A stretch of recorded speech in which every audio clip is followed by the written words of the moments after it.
والصلاة والسلام على رسوله الكريم. علماء کرام اور عزیز طلباء، آج ہم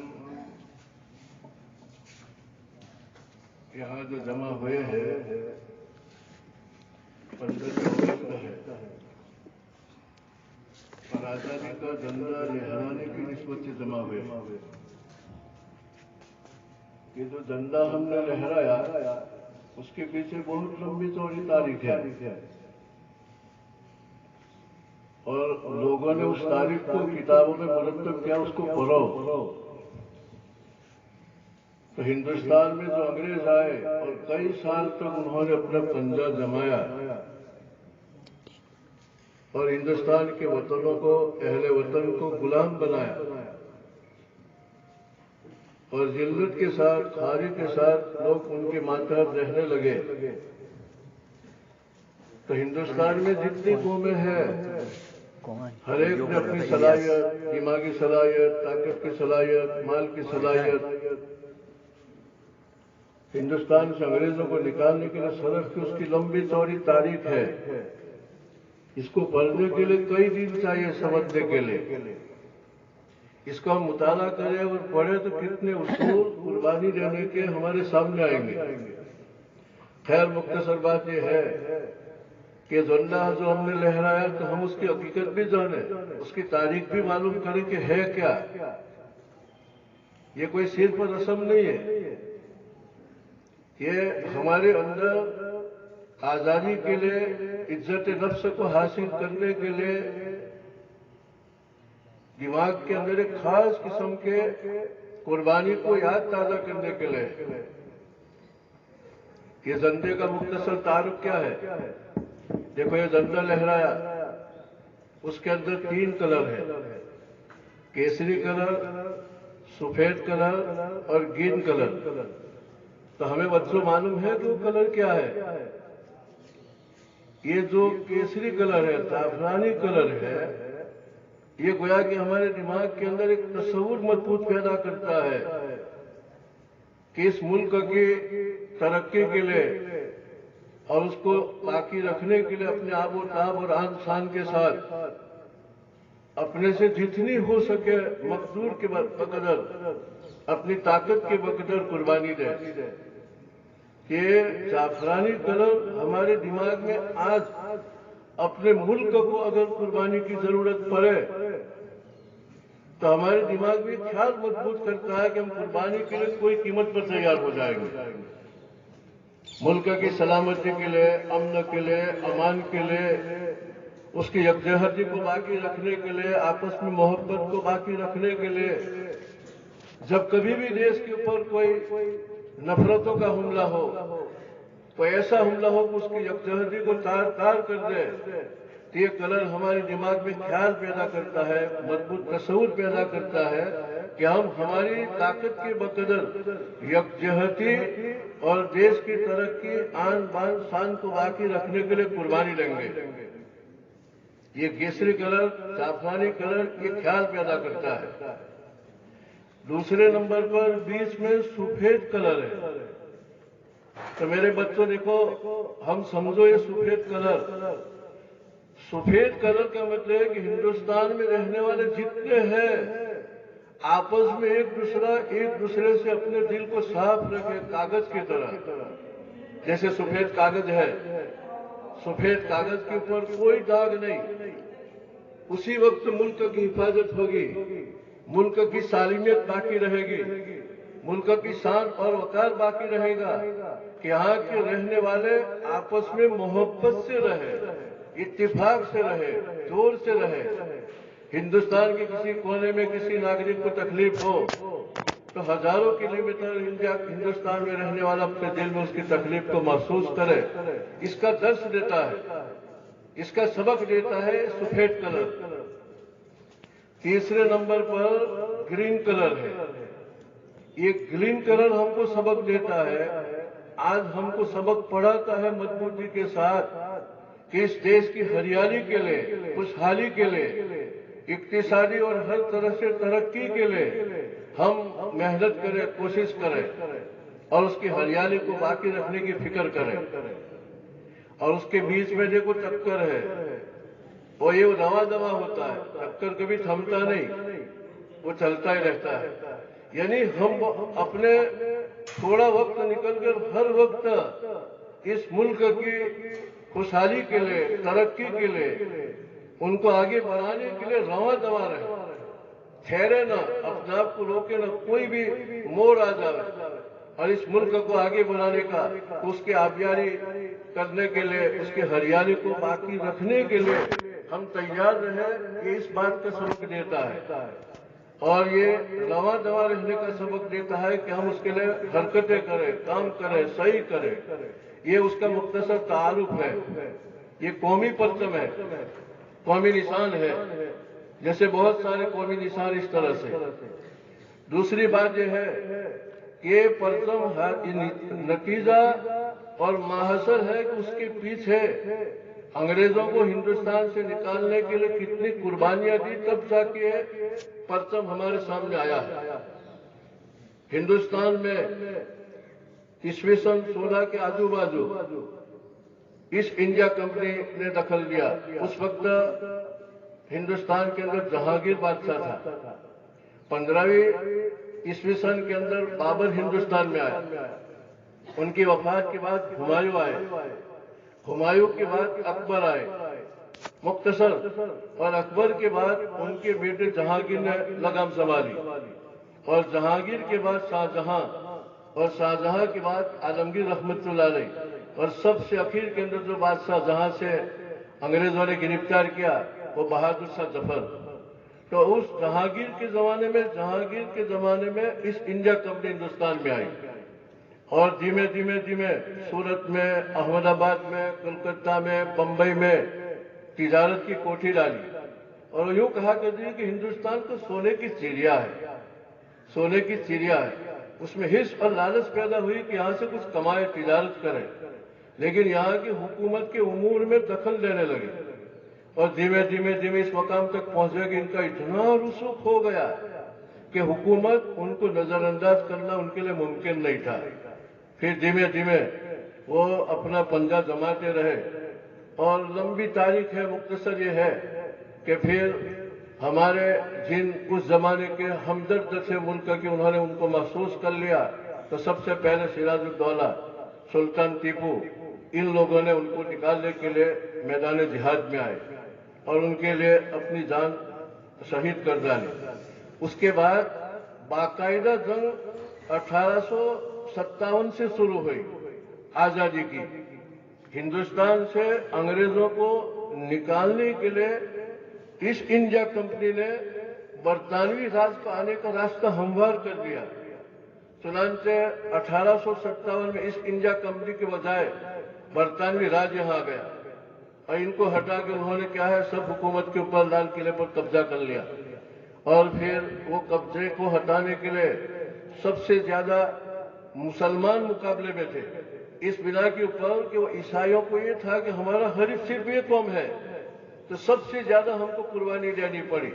چنانچہ مورخ لکھتا ہے کہ 1915 تک صرف مسلمان میدان میں تھے اور 1915 کے بعد ہندوستان کے اندر ہندو مسلم ایکتا ہونے لگی، یکجہتی ہونے لگی. حضرت شیخ الہند رحمت اللہ علیہ نے 1905 کے اندر ریشمی رومال کی تحریک چلائی. یہ ریشمی رومال کی تحریک اتنی مضبوط تھی کہ انگریزوں کے پیر ڈگمگانے لگے، پیر ہلنے لگے، ڈگمگانے لگے. اور وہ لمبی چوڑی تحریک ہے ریشمی رومال کی، اتنے وقت میں اس کو کیا بیان کرے.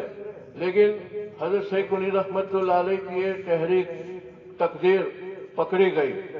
حضرت علامہ عبید اللہ سندھی رحمت اللہ علیہ نے 3 خطوط شیخ الہند کے نام لکھے مکہ شریف سے ہندوستان. اس وقت حضرت شیخ ہندوستان میں تھے لیکن وہ کسی طرح CID کے ہاتھ میں چڑھ گئے. انہوں نے پھر حکومت کو دیا تو حکومت بوکھلا گئی. یہ تو کتنی لمبی چوڑی سرور ہے، تحریک ہے، اور اس کا مقابلہ ہم کیسے کر سکیں گے. چنانچہ پھر انگریزوں نے تشدد شروع کیا، گرفتاریاں شروع ہو گئی اور ریشمی رومال تحریک میں جتنے تھے کتنے علماء کرام کو پھانسی کے تخت پر لٹکایا.